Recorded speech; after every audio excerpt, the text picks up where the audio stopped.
So many bones to break.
Hello there. Today I wanted to do a deep dive into my personal favorite item from the DLC, Demolition Coil. This ring is actually just bonkers, so let's get into it. So, Demolition Coil reads that unarmed charged melee attacks explode for 30% additional damage when you punch an enemy. What's important about this is that the 30% damage uses the final damage value of the melee attack that triggered the Demolition Coil explosion, and not just the base damage.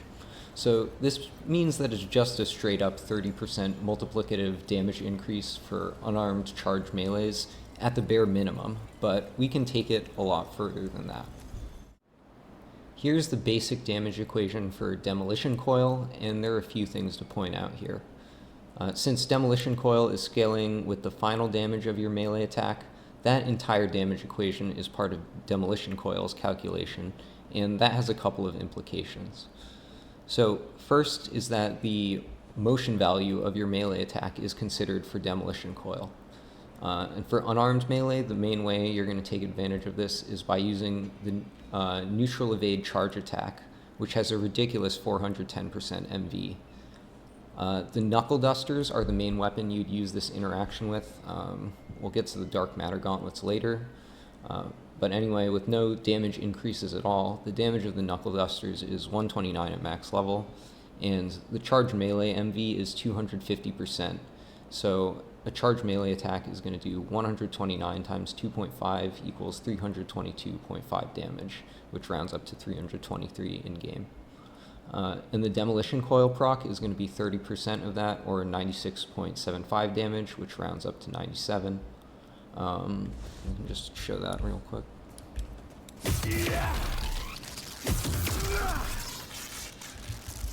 Now, if we instead do a neutral evade charge melee, that attack is going to deal 129 times 4.1 equals 528.9 damage, rounded up to 529.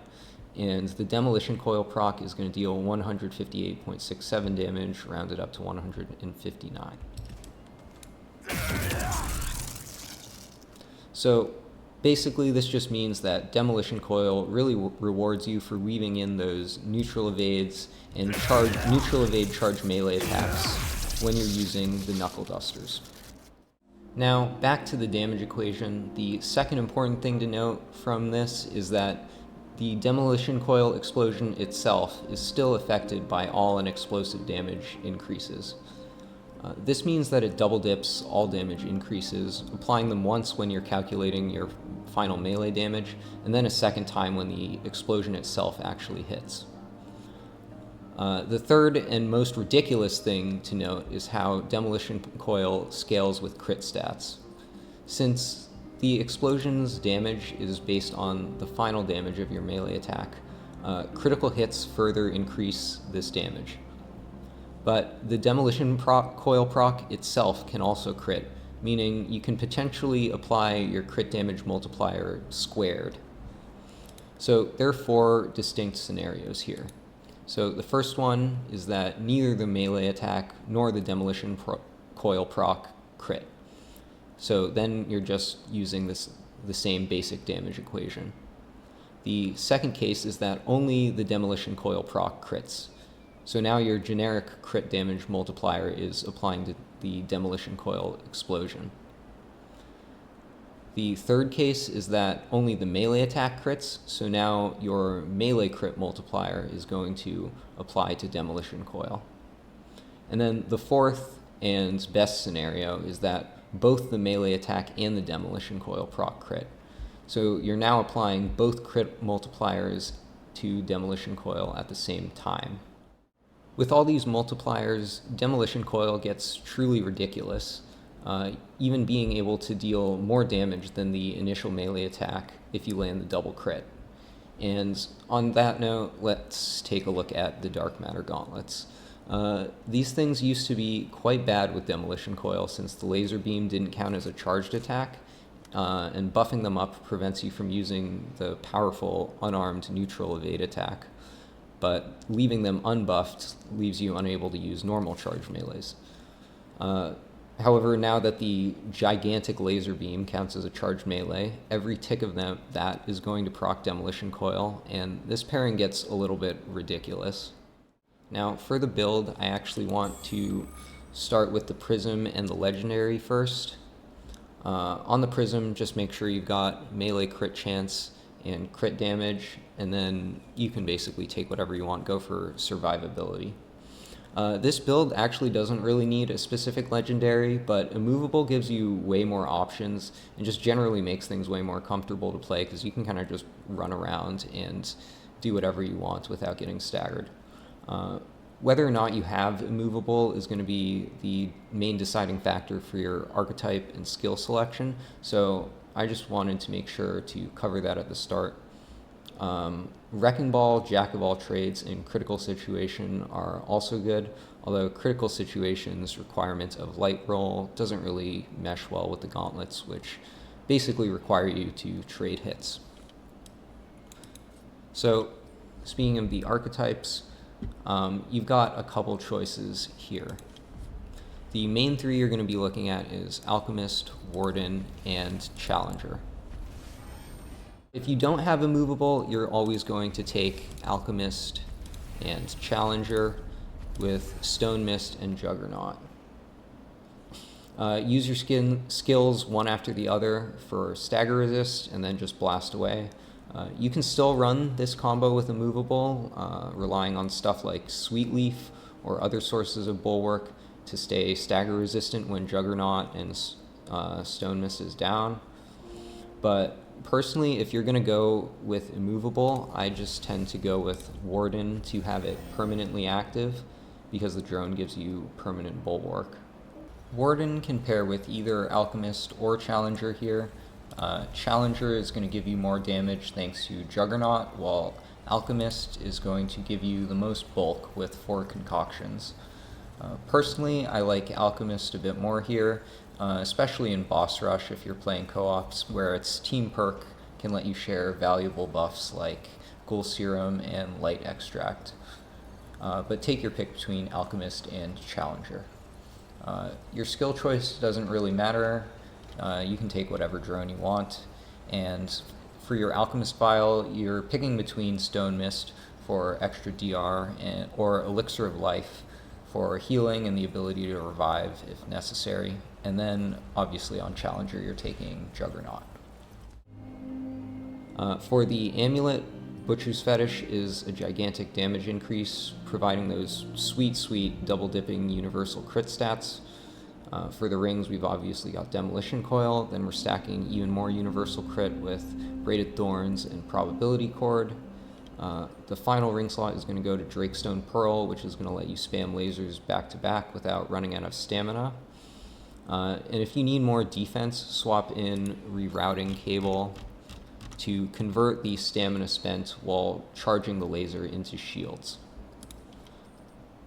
For the melee mutator, Overdrive is a gigantic damage increase because remember your melee crits increase the Demolition Coil damage.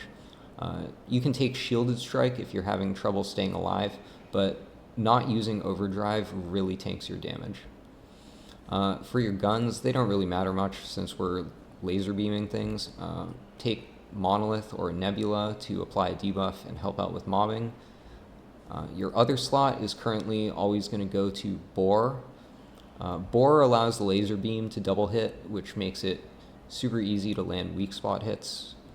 And it adds yet another multiplier to your melee damage and the Demolition Coil damage. This is almost certainly going to get patched at some point, and when it does, just use both Monolith and Nebula, and swap out Braided Thorns for Burden of the Gambler.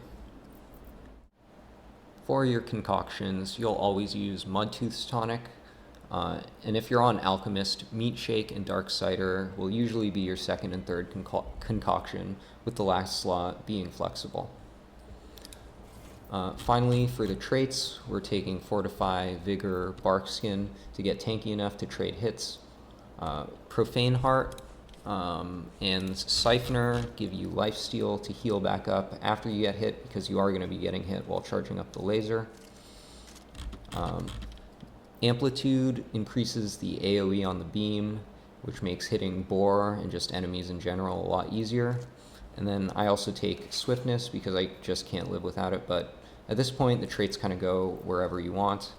I went into Expertise for faster regen on the Warden drone, and then Chakra for extra time with Boar and Nebula, and then I threw the rest of the points into Regrowth just for some regen and quality of life.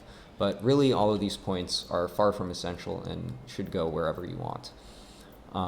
I tend to use Verdant Tea as my final concoction just to completely erase any stamina problems, but if you're not going to use Verdant Tea, then you're going to want about 5 points into recovery.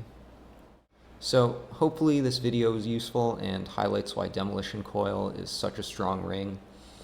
Pound for pound, it just does more for builds that can use it than any other ring in the game, even if it is very niche. Double dipping all damage and universal crit stats means it's one of, if not the best options when it comes into scaling into later rounds of boss rush, since you get extra all damage just by picking up buffs. And now that you know how it works, you should be able to build for it properly. So try it out, go laser some nerds, and enjoy.